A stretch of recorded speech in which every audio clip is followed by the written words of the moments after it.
Lakini kwa sasa kongamano la ugatuzi linaendelea katika mji wa Eldoret, kaunti ya Uasin Gishu, baada ya kufunguliwa rasmi hapo jana na Rais William Ruto. Leo ni zamu ya kiongozi wa upinzani Raila Odinga kuhutubia magavana kuhusu ugatuzi na changamoto zake. Kwa mengi zaidi, tuungane na mwanahabari Elvis Kosgei atujuze na kinachojiri kwa sasa, wakati hotuba ya Odinga ikitarajiwa wakati wowote kutokea sasa. Elvis, habari ya Uasin Gishu na mambo yapoje katika kongamano hilo, ni yapi yatarajiwe tunaposubiria hotuba ya kinara wa upinzani Raila Odinga? Uasin Gishu salama, hofu kwenu. Na baada ya hotuba ya Rais William Ruto hapo jana, hii leo tunataraji vile kumsikia kinara wa Azimio la Umoja wa Kenya Raila Odinga, ambaye tunaambiwa kwamba atakuwa ni mwenye kutoa hotuba yake hasa kuhusiana na masuala yanayofungamanishwa na ugatuzi. Viongozi wa mbali na karibu tayari wamefika hapa. Mapema tuliona viongozi wa seneti walifika katika serikali ya kaunti ama bunge la kaunti ya Uasin Gishu, ambapo walikutana na baadhi ya wakilishi wa wadi japo kutathmini tu ni yapi ambayo yanaendelea katika maeneo yale. Basi itakuwa nikiwahoji viongozi wakiwemo magavana, na kwa bahati nzuri tunaye gavana wa kaunti ya Vihiga. Tupe tu tathmini, jana ulisikia hotuba ya rais ilivyokuwa, hii leo tunamtaraji kiongozi wa upinzani Raila Odinga. Matarajio yako siku ya leo yatakuwa ni yapi? Matarajio yangu siku ya leo ni kwamba baba Raila Odinga, wajua yeye ndio baba wa devolution, ndio baba wa ukatuzi.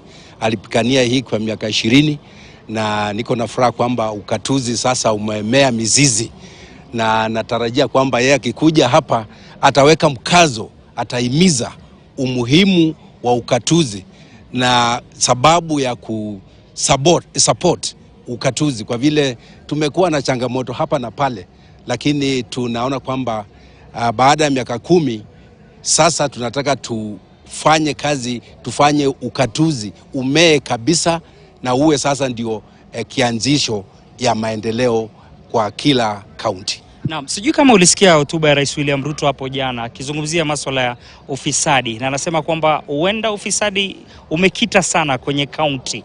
Binafsi yako katika kaunti ya Vihiga, je, hilo swala lina mashiko, na kama lipo mnaliangazia kivipi? Kwanza tukubaliane, ufisadi ni janga kubwa la nchi ya Kenya, sio kaunti peke yake. Na kaunti kwa vile sisi tuko ndani ya Kenya, lazima tutakuwa na hilo changamoto. Na nakubaliana kwamba ufisadi ni changa ambalo lazima tuishughulikie. Na kama kwetu Vihiga tumeweka mikakati ya kuhakikisha kwamba tunapigana na ufisadi. Tayari nimeshatengeneza makamati kuanzia ward kwa sub county mpaka kwa county, kamati ambazo zinahusika na ufisadi. Na mimi tunafanya kazi pamoja na EACC kuhakikisha kwamba ufisadi tunakumbana nayo na tunaona kwamba tuirudishe chini. Kwa hivyo sio kitu ambayo utamaliza leo. Hii ni kitu kama imekuwa culture kwa nchi yetu ya Kenya, ufisadi. Kwa hivyo itachukua muda, na tunakubaliana kwamba sisi zote tukubaliane na president na former prime minister kwamba janga kubwa la Kenya ni ufisadi. Ndiyo. Na lazima tupigane nayo.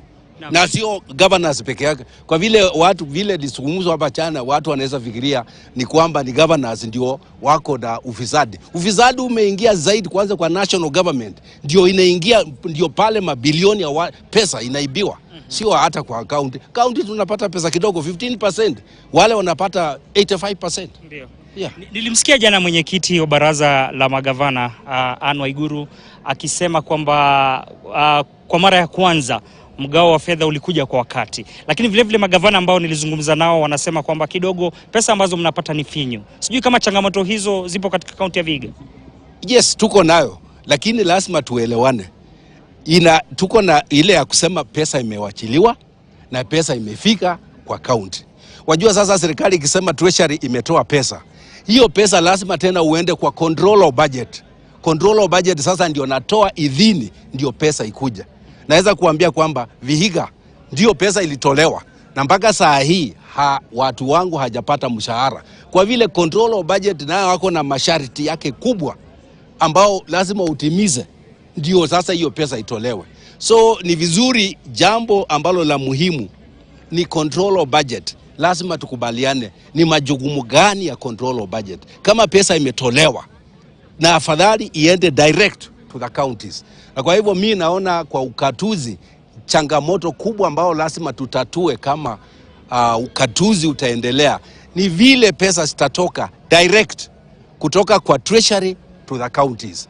Na kwa vile sasa sisi tuko na treasury ambayo iko managed na national government, ina maana kwamba tuko chini ya himaya na mamlaka ya national government. Mwisho, tutapokuwa tunakamilisha labda kongamano hili, ni kipi ambacho ungependa kukisikia? Ukitoka hapa uende katika kaunti ya Vihiga, utakuwa umeridhika na wakazi vile wa maeneo yale watakuwa wameridhishwa na kongamano hili? Kongamano hili, ile kitu mimi nataka tutoke nalo kama resolution ni kwamba devolution ndio njia ya kufuata kama tunataka kuleta maendeleo. Hata serikali ya kwanza wanasema bottom up. Bottom up ni ukatuzi kuanzia mashinani. So ile kitu mingependa serikali support ukatuzi, na tukubaliane kwamba pesa iongezwe kwenda kwa ukatuzi. Na tuko na mamlaka nyingi, tuko na kazi nyingi ambazo zinatakiwa zifanyike at the county level, lakini bado serikali kuu wako na hizo. Na pahali ambao kazi zimekuwa devolved, lakini serikali kuu iko na pesa, imekaa na pesa huko juu. Sasa sisi tuko na kazi lakini pesa hakuna. Asante sana gavana wa kaunti ya Vihiga. Basi tazungumza na labda kuhusiana na pensheni. Umesikia jinsi gavana alivyosema. Je, mchango wenu kwenye mchakato wa ugatuzi ni upi? Kubwa sana. Jina yangu ni Osea Kili, ni mkurugenzi mkuu wa shirika la pensheni ya county governments Kenya zote. Sisi tunahutumia wafanyikazi kwa sababu ya kuchangia pesa yao na kuegeza hiyo pesa yao. Na kwa upande wa serikali za county, sisi ni partner number one. Partner number one, yani tunafanya kazi kwa maneno ya maendeleo. Ile pesa yenye tunaipata kwa wafanyikazi tunairudisha kwa kufanya investments katikati ya counties. Na hiyo ndio kitu moja ambaye nahimiza leo tukiongea hapa mbele kwa mkutano kwamba tuongeze support. Naomba county zote watoe wafanyikazi wote 100% waingie kwa pensheni, kwa sababu hiyo ni haki ya wanadamu na ni haki ya wafanyikazi wao. Naomba kwamba pia walipe madeni zao ambayo hawajalipa ile ya zamani. Naomba kwamba iwalipe ndio tuweze kuitumia kwa kuwekeza hizo mali kwa hizi counties. Je, mnaona changamoto ni kama zipi na zinaweza kutatuliwa vipi kwa kutumia suluhu ya ugatuzi? Sasa kitu ya muhimu ni jana tulisikia His Excellency President akisema kwamba mpango ya kufanya savings iendelee kwa Kenya hii ndio itasaidia sana kwa kuwekeza kwa njia ya muhimu. Kitu ya muhimu ni kwamba county government employees wakiweka pesa zao kwa pensheni ya CPF wataweza kupata pesa nyingi sana wakati wa uzeeni, na pia tunaongezea mambo ya insurance na mambo mengine kadhalika which are the benefits. Na lakini kwa county governments tunaweza kufanya maendeleo kwa kuwasaidia kuwajengea vyumba yenye inahitajika kufanyia kazi bora, wana uwezo wa kulipa. Asante sana. Asante sana. Vile vile tunayo shirika la Amref ambapo tutazungumza na daktari mmoja. Haya ni magonjwa ambayo tumekuwa mkiangazia, labda magonjwa ambayo yasiyojulikana. Lakini binafsi yenu kwenye ili swala la ugatuzi, ni yapi ambayo mnafanya kuhakikisha kwamba vile vile hamwacho nyuma? Yeah, thank you so much. Allow me to speak in English. Yeah, so my name is Dr. Chris Barasa. I'm a gynecologist working in Amref. I head one of the USAID funded projects. And I'm very thrilled to be here actually since yesterday.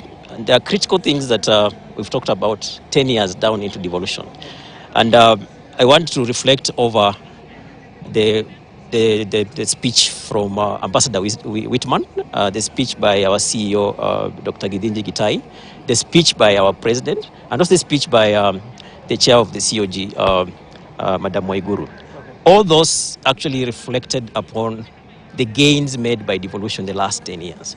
But there are critical things that came out in terms of what are the steps that we need to undertake And Ambassador Whitman actually challenged us and challenged counties to look into investment portfolios that different counties can actually undertake. And Madam Waiguru mentioned some of the very specific aspects in terms of how can the money flow from national government, the county governments, and how can the county governments be able to utilize those resources to enhance the spirit of devolution.